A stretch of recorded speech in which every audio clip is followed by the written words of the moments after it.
प्रश्न। एक दीक्षक बहन का स्वास्थ्य पिछले 1 महीने से असंतोषजनक है। उसके विचारों में डर की भावना बनी रहती है। कभी तो वह सोच लेती है कि किसी प्रकार से कोई सद असद आत्मा उसका पीछा कर रही है तथा वह सोचकर वह बहुत घबरा जाती है। कई बार रात को भयानक स्वप्न आने के कारण फिर रात भर नींद नहीं आती। कभी कभी दिल में ऐसी धड़कन बढ़ जाती है कि शरीर में थोड़ा कंप होने लगता है। हो सकता है उसके माता पिता के संस्कार घेरा डाल रहे हों, क्योंकि 2 महीने से उसकी माता का व्यवहार ऐसा ही है और इसी बीच उसके पिता की मृत्यु हो गई। वह बहन इसलिए भी बहुत घबराती है तथा सशक्त बनी रहती है कि साधन भजन करने से संभवतः उसको और अधिक शारीरिक तथा मानसिक दुखों का सामना करना पड़ेगा। गुरु महाराज, उस बहन के बारे में जो कुछ लिखा गया है उसमें उसके पिता की मृत्यु का शोक ही कारण प्रतीत होता है। अधिक शोक करने से मन इतना निर्बल हो जाता है कि कुछ का कुछ सोचता है, अपने ऊपर आपत्तियों के आने की आशंकाएं करता है तथा काल्पनिक आपत्तियों से डरने एवं घबराने लगता है। उसको समझना चाहिए कि वह व्यर्थ डर को मन से निकाल दे और पितृवियोग के शोक को भूलने का प्रयत्न करें। क्रिया शक्ति वालों को कोई आत्मा तंग नहीं कर सकती।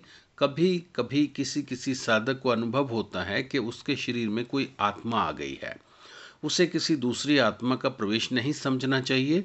कुंडलिनी भगवती का आवेश ही ऐसा प्रतीत होता है कि कोई दूसरी आत्मा हो। शक्ति जब तक इस प्रकार प्रत्यक्ष होती है तो वह उसकी महान कृपा है।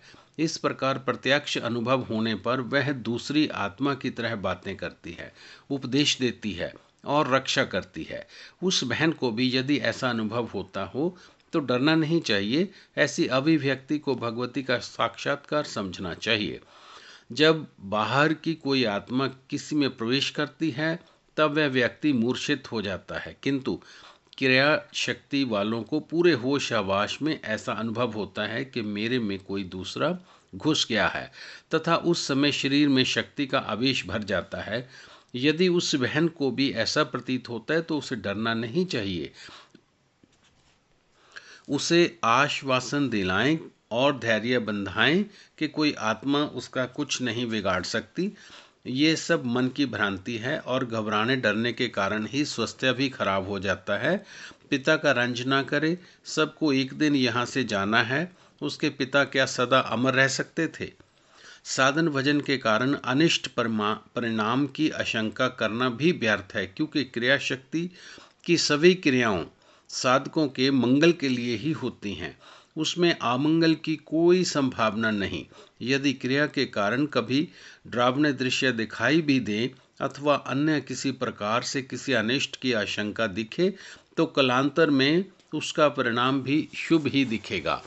अंतकरण की शुद्धि का कर्म होने किंतु साधक के उसे समझ ना पा सकने से कभी कभी ऐसी शंकाएं उत्पन्न हो जाया करती हैं, उनको जितना शीघ्र मन से निकाल दिया जाए उतना ही अच्छा है। इसलिए साधना की ओर से निवृत्त होना अथवा उससे किसी अनिष्ट की आशंका करना त्याग कर श्रद्धा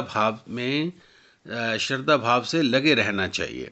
हठ उद्योग आदि प्रयत्न सिद्ध साधनों में जानकारी, सावधानी अथवा उपयुक्त मार्गदर्शन के अभाव में किसी अनिष्ट की आशंका अवश्य हो सकती है, किंतु क्रिया शक्ति उस साधन स्वयं सिद्ध है। शक्ति ज्ञानवती है, साधक के अंतरिक्त संचित संस्कारों तथा आवश्यकताओं से पूर्णता परिचित है।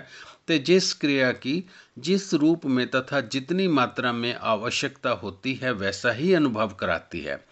साधना का जितना उत्तरदायित्व साधक क्रिया शक्ति पर छोड़ देता है उतना ही अधिक सुखी एवं निश्चिंत रहता है।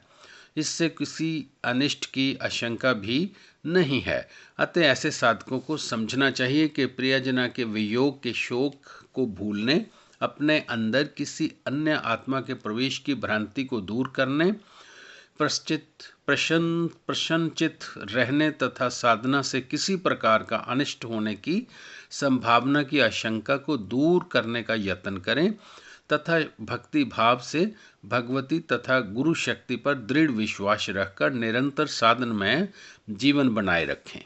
जय गुरुदेव।